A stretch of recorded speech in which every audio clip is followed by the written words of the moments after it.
for you watching this interview, my name is Fred Sheets. I'm the president of the UBGF, and it's my pleasure to introduce on my right, Brother Art Clay. Art, tell them about yourself, buddy.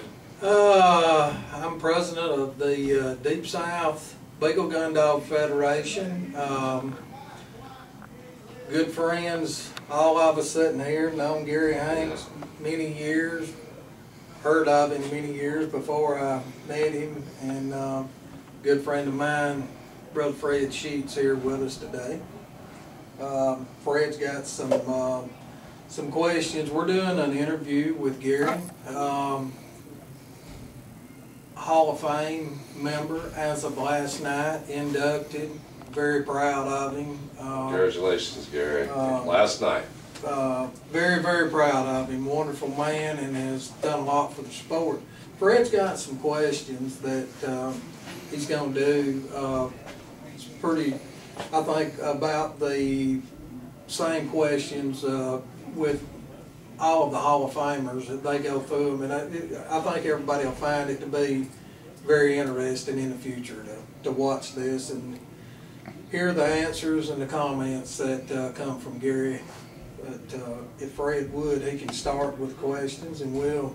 I'll throw out the questions, and Art, you interject anywhere you want to in there, and maybe if we're not too gabby, old Gary will get a word in. Let me tell you, he'll work in there. We sure enjoyed your induction speech last night. It was a great pleasure to hear all your reminiscences and your thoughts. That all popped up at the last minute. It was good. That wasn't a planned speech. That was good. Threw them in the trash. Threw them in the trash. Well, never looked at it. Well, let's start this off, Gary, with tell the viewers how you got into bigling to begin with, the very beginning of your bigling career. I had an elderly gentleman that belonged to the church I went to and grew up in, and he, I thought he was an elderly man at the time when I was 7 or 8 years old, but 10, 12 years old, but probably looking back, he probably wasn't as old as I thought he was at the time. He was retired, and he had old what we would call old brace beagles. He basically run small pack with them and finished a couple old blue cap field champions. And he liked to run them at night. He knew I liked them and liked beagles, and he'd take me at night and we'd free cast dogs and run them at night, sleep around the campfire. And the next morning we'd catch them up, and he'd take me home. I'd clean up and go to school.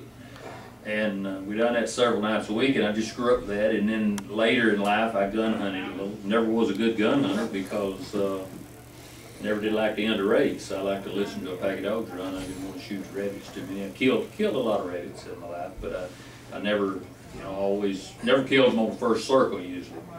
Even when you were real young. Even when I was young, I did. That's different. I like to listen to a pack of hounds run, and then of course from that on, one day I heard about a field trial and took a dog, and after about 4 or 5 months of going, I looked out one day and placed one, and I was hooked a minnow. How old were you then?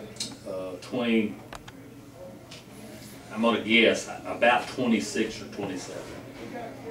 Gary, I'm going to turn some questions over, give Art a chance to ask some questions here in a second, but how about telling us about what style of dog, when you first started your trialing, regarding accomplishment and style, what did you like at that time? Well, what I liked was what would win a field trial.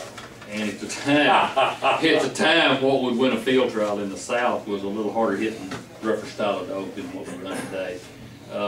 We bred for a little harder searching dog. We were a lot more forgiving than we are today.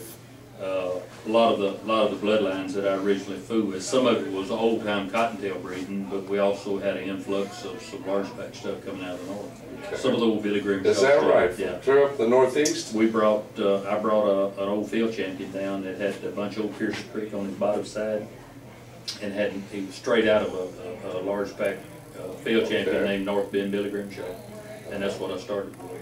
And then later we toned that down just a step. Of course, the old Grimshaw stuff placed in some small pack trials too, and that was a step over brace at the time. They could gear down and run that, or they'd get up and run with a harder hitting stuff, and that was the kind of dogs we were running. And we still run some of those bloodlines. Some of those bloodlines are still in the dogs I run today. We've influxed a great amount of Paul Short stuff into it over the years, and you know what it's done to it. So, Know a little bit about that, yeah. No doubt. No doubt. Art? We got high with the speeding, and we'd have to come back down. We finally hit a happy medium down there on that. We learned how to get them to slide up like we wanted them to, and run the kind of revenue we wanted to. Yeah, and I know you mentioned the brace breeding. I can remember